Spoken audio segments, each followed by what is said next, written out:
All right, welcome back. So now we'll be talking about the Excel's autocomplete feature. It's not something too big, but it's something that you should be aware of. It helps you work be more efficient, more accurate, and faster. So like I have here, intelligently predicts text entries based on existing data in a column. It saves time and ensures consistency. And how does it work? As you begin typing in a cell, Excel suggests completions based on previous entries in the same column. So you can either press enter or tab on your keyboard to accept the suggestion, or you can continue typing to override it. The benefits are it reduces typing errors, it ensures consistency in data entry, and it speeds up the process of entering repetitive information. So now, to put that to use, we're going to have something like, let me pull out this already. Okay.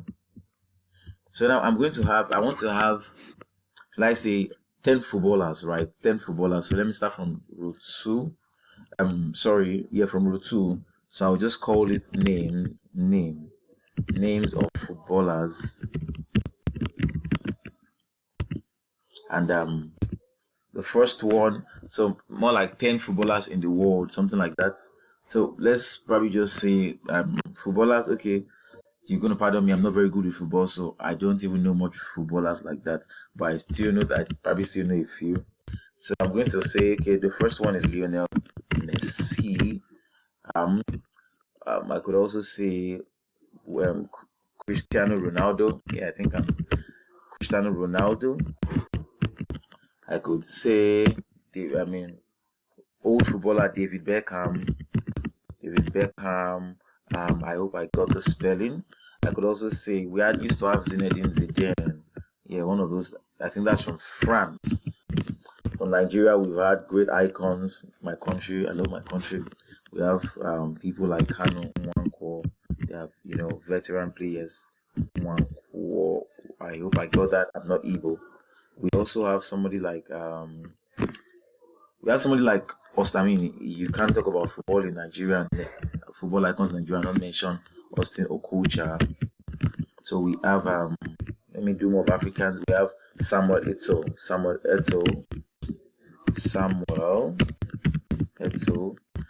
How many do I have now? 1, 2, 3, 4, 5, 6, 7. Remains 3. I need 3 more.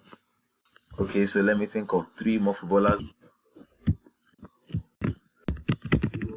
So I just remembered this Didier Drogba. Then we could also have Filippo Inzaghi here from France. Filippo Inzaghi. I hope I got the spelling right. And then we have somebody like Ronaldinho. I don't know his full name, so let me use Roberto Carlos from Brazil. Roberto Carlos right now. So we have these 10 footballers. Now, if I try to write another footballer, such as maybe I want to write K, the footballer's name starts from K. As I type K, you can see that Excel assumes or is trying to figure out if I want to repeat Kanu Nwankwo, because I've already written Kanu before K, and it is not Kanu, so I want to write probably Kanye West, for instance.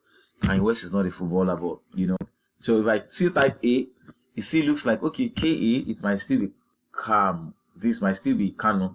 K-A-N, it might be Kanu. But once I type Y, it says, oh, it can't be Kanu. This is a different name, so it disappears. But peradventure, I will actually want to, it's Kanu I wanted to write, I could just enter tab to accept it. Or let's assume I want to write Austin Okocha, and I type this, I just hit enter to accept it. So that's what the autocomplete works for. It kind of helps. Like I said, it's not so much, it's not something huge, but it helps to avoid errors, especially it's grants us speed. Eventually you want to write a piece of data whereby you are repeating words, such as, look at this data, this worksheet now.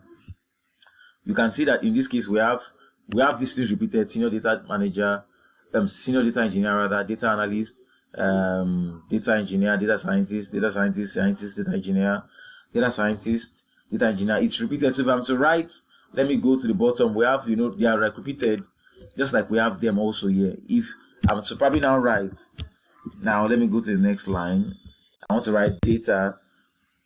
It's not showing anything because there are multiple data. It doesn't know whether it's data analyst or data scientist or data engineer. That's why it does not show anything. But once I put science, you can see that it brings it out. So it kind of makes it easier instead of me having to type it afresh. So if I want to probably write senior, it's not sure which of the senior I'm talking about, but if I say senior data, it's still not sure. If I say scientist, I'll just hit enter.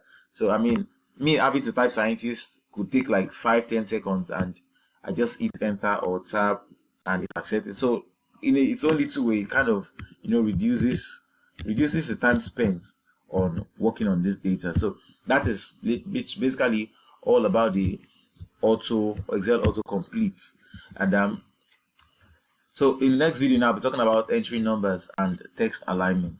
So see you in the next video.